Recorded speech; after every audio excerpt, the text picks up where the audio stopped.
Alrighty, so hello. Today we're going to be making one of these Sunstone bracelets. These are grade AAA Sunstone beads. They are 8 millimeters. Got all kinds of flash in there. They're very, very pretty. So for these, we are going to do one similar to this. So I've got my little thing of beads here.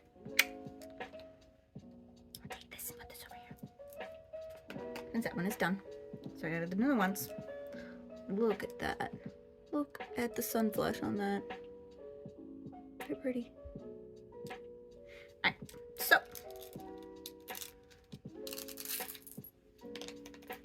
we're gonna do one of those. It's gonna be our center point. 1, 2, 3, 4, 8.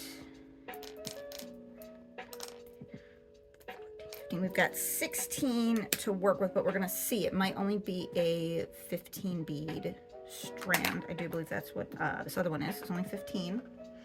Let's see, which one is the most different? This one is not you. Nope, your buddy next to you. Perfect.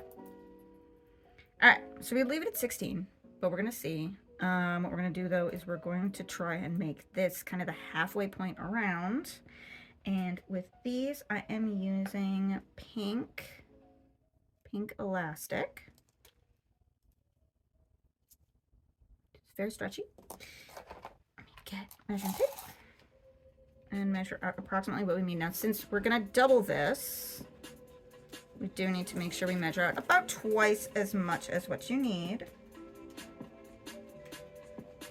Get that, we're gonna use our big scissors. Little crab hands on the other side of the room. Oops, I'm grinding. Sneak. Alright. Get this closed up here. Yeah, we're having trouble closing that up. Through there. And then we just kind of hitch it a couple times around. That's going to keep it held generally in place. But that one's a little trouble. So, cordage, stretchy, always make sure to stretch it out. Because otherwise it can get either stretched while you're working with it, or you can accidentally break it, fray it. Be sure you stretch it. Let me put my little bird away. Alright, next I need a clippy doo. I like to use these. Makes life easy. What I do is take my two ends. I'm gonna be overly perfectionistic about this for no good reason. Just get your ends, bring them together as best as you can. Get yourself about an inch of space, and I clip it down in the middle. I'm gonna take these ends, push them up through here, and then you're actually gonna hook it on the opposite side. So we put them through on this side, we're gonna hook it over here, just like that, and clip it down there. And that should lock it in place. Give it a little extra stretch, and then you're basically good to go. I like to use a shorter piece of needle thread. This is like a metal, you can see that it's very small. It's like metal thread, so you can cut it to whatever size you need. This is about half of like my big one, which is my big boy that I have in here. That I use for like my chip beads. So that's my big long one that I use for chip beads, because I like to thread a whole bunch at a time. And this is another one. It's about half. So when one of these big boys kind of goes funky, you can just snip it in there, cut it in half, bend it back over, and then you've got two brand new little needles. They go through here. Nice little stretch. Now you got it hooked on there, so you are threaded and ready to go. However, since these are some of our extra fancy beads, what we're going to do is get ourselves some extra fun stuff to work with. So for these, I'm going to put caps around all the beads, except for this one, because this one's going to have this little piece going around the entirety of it. And then we're also going to get some of these, since we're going with the gold theme. We're going to go on gold. Some of these out. And dish to our triple bead. That one's weird. 8, 10, 12, 14, and 16. Because we've got 16 beads. We want to make sure that we've got a spacer in between each. Just make sure you protect them. The sunstone is a little bit softer than some of the other stones, so that's another reason to give them protection. And because they are such a high grade, we do want to make sure to extend the life of these beads. So now we're ready for reels. We're gonna take one of these. So there's your ends. That's your nice little end cap. Pretty, pretty. And we're gonna throw it through the back side, so the outside. Then the bead goes right on it. Oh, that one's nice and flashy. And then we're going to take a top, cap the top of it, and spacer bead. If it'll go. I am blind. As about today, we'll do it by feel. Doesn't want to go. There it goes. Alright. So that is kind of the unit that we're going to be creating. There we go. That's the unit that we're working with. I'm going to do that a whole bunch of times. We're probably going to go to the 15 point just to see how that fits, because these are a little thicker than the other one. We may have a big wrist come in here, but I think the big wrist has wandered off. Nope, I hear a big wrist.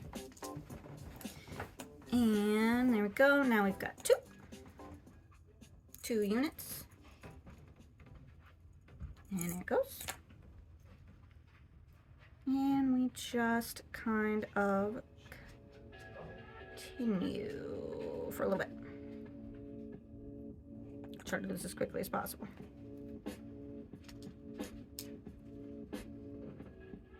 That is 3.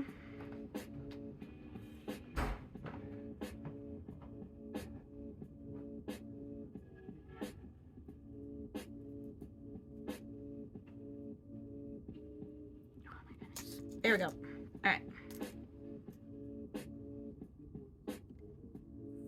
4.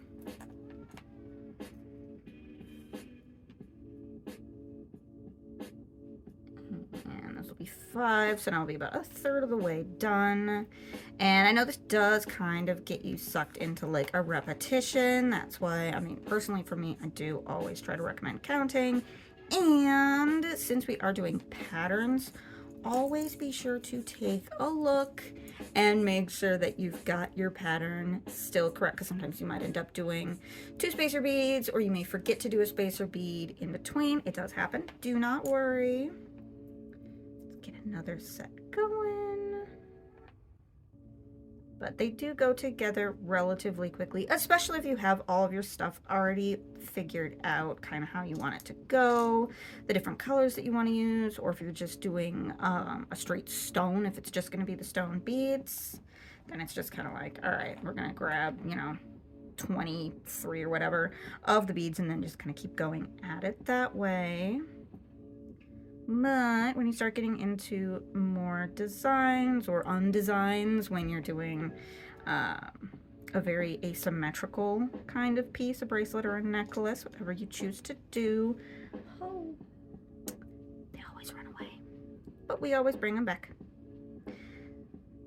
Go. All right. That is starting to come together. Very nice, very shiny. And 2, 4, 6, we're at 7, which is gonna be kind of our halfway. So I'm gonna put this guy on there. So let's see. So for this one is very different. It's got a hole in this ring around it, and then you also have to thread it through the hole that is in the bead. So you gotta make sure you get it through both holes with the bead inside of it. So I'll do this, and then I do it that way. So I put it through the ring and then through the bead, and then I carefully lay it back down, and then it just goes right through the 2, and then it comes out, and then you're all good. You've got this fun little one as your kind of central point. Right back down on there. Give it another spacer bead to make it symmetrical. We'll get that one in a minute. There we go. And then we start in on the other side. Get these nice little pink sunstones going in there. Here we are. And let's get that spacer bead that ran away.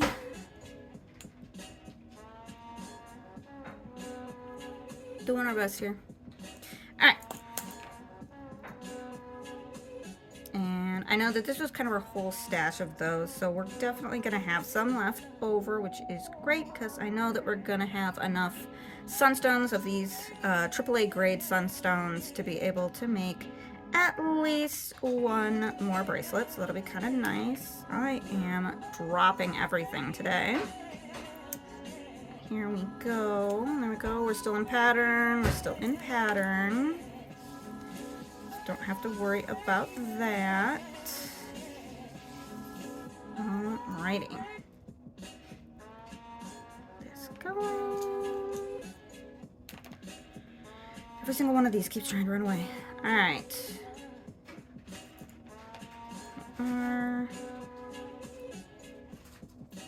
And then once we get close to the end, maybe when we've got like 2 more beads left, I'll do kind of a test on my wrist just to see how it's fitting, because I know that all of these have like the smallest little difference. That is on backwards. See, that's why you always check. Always check. Put that on backwards. Always be sure to check the size, especially if you're making it for yourself or if you're making it for someone else. You can get bracelet mandrels. They can be a little bit pricey depending on the ones you want. I've even seen like thicker paper ones that are quite expensive. And then it's like, well, then I might as well just get a big old wooden one and do it that way, do it old school. But it's up to you. You can also just measure out your wrist and do it that way. However, do be sure that you take into account the beads themselves and how thick they are. So once we're done with this, I will also show you kind of how to measure.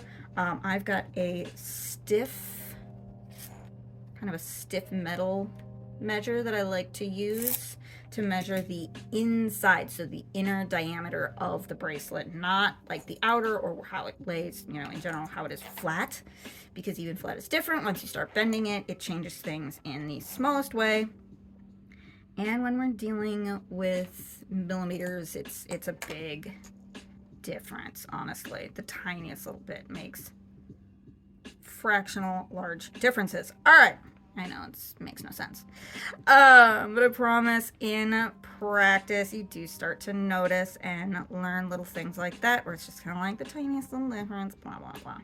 So we are very close on this, and I know it looks like I'm running out of thread. That is because I'm making a little bit bigger one, but you can give it a stretch, stretch, stretch, and look at that. It shuffles down. So on this one, it looks like this would be big on me. I could actually have gone 1 or even 2 more smaller because of how much thicker these are. I could actually go 2 shorter on that. So this actually might be as far as we go for a bigger bracelet, because that is a lot of space. That'll work for a much bigger person.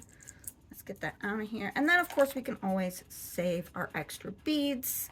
Little beady boys, little shiny boys, we can use those for like a single one and something else. We could do a pair of earrings out of these with one sunstone bead for each earring. That is an option. But of course if we're gonna have some left over from the others, I could actually make either 2 pairs with 1 or 1 pair with 2 on each side, depending. But I think that's probably gonna be good. That is a big chunky boy. I know I got small wrists. I know I have small wrists, but I think that's gonna be good. So to show you how to finish this off, let me get this. I'm just gonna shove these all in here. Put those in here. For the next one, put those in there. And put these 2 little rounders away. All right, so how we finish this. Now, everybody's got different knots that they like to do. I like to do a surgeon's knot, which is kind of a weird one. It's similar to a thieves knot if you're a knot person. But let me get this. So we have this end that we've been using to hold the thread. So it kind of creates a, I need 3 hands. How you kind of create that loop where you've got the thread holding it. Of course, it's like the same color as my skin. See, there we go. We got a little loop. So what we're going to do is take one of these, and we're going to go through the loop. So take our little bunny ears. Little bunny ears at the end. We're going to take one right through that loop. You probably are not going to be able to see it because it's going to be so unfocused. And I'm going to go slightly cross-eyed trying to get this in here anyway. Oh, boy howdy. Come on. There we go. All right. You should grab it. Now you don't need this anymore. You don't need this. I'll put that to the side. Use it for later. Get rid of it. I like to keep using them as long as possible until they're basically done, frayed, little metal pieces. So I'm going to take this, give it a nice little stretch, stretch, and shuffle it down until it's generally tight. So now we've got all this extra cordage of those little rabbit ears. So now the tricky part, and this is why I say rabbit ears on these, because we're going to use one of the old school like rabbit analogies. So we're going to do one of these sides.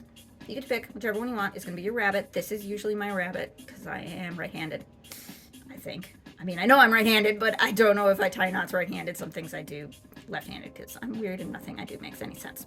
So we're going to take this, shuffle down until it's nice and tight. That's going to be important. Not super tight. You don't want it to be like stretched. You want it to be comfortable, but with enough tension that it is going to hold together. I can actually let a little bit out of that. All right, so take your rabbit. What you're going to do with your rabbit? Oh, you know what? Brain says we're going to do this lefty. All right, and we're going to do it opposite. So change my mind. Left side's going to be your rabbit. So take your rabbit. He's going to run from the front around the log twice. Run around the log twice. Okay. Run out the other side. All right. So now your rabbit's over here on the right side. Right side rabbit. Rabbit changed his mind. He's going to come back once again from the front to the back. He's going to run around that log one time. And away he goes. Now, the tricky part with this is sometimes because of the stretchy material, it doesn't always hitch perfectly. So once you've got it and you can kind of see that it's a really tight little knot, you'll let go. We're going to give it a test. Now, if it's done incorrectly, there's a chance that this is going to explode everywhere. It has happened. That will make me sad on this one, but it's okay. So I'm going to give it a couple little stretches, which is good to kind of balance everything out, make sure that everything is in a decent position so that nothing is too tight on the bracelet. And it looks like it did hold, so we are good. So now we can cut that off. So I'm going to get our little bird back out here again. Snips. All right. This is going to be garbage. You can throw that away. I'll put it over there for now. And in it goes. There you go. And hide it under one of the beads, however you want to do that. So now we've got another nice, much bigger on me bracelet. Which is why we say it's a game of millimeters sometimes, because this one actually has, I believe, more beads, but because this one's got the thicker little end caps, so that one ended up being bigger. So for this, yep, that's definitely bigger. So for this one, the best way to measure, to know how big it is, take this, and I wrap it like this. So you can kind of see where your edges are going to be. Bring it down, bring it so it's small. And we're going to stick it kind of inside of here and gently release the tension on it. So that is about where it's at. That is approximately a 7-inch, see where that is? Approximately a 7-inch bracelet, which would be an 18, I believe. Yeah, 10, and then an 8, 10, come on, focus, 10 to the 8, an 18 centimeter, millimeter. Correct me if I'm wrong, we don't use metric as much. I know I need to convert over, but That is 18 of, pretty sure it's millimeter.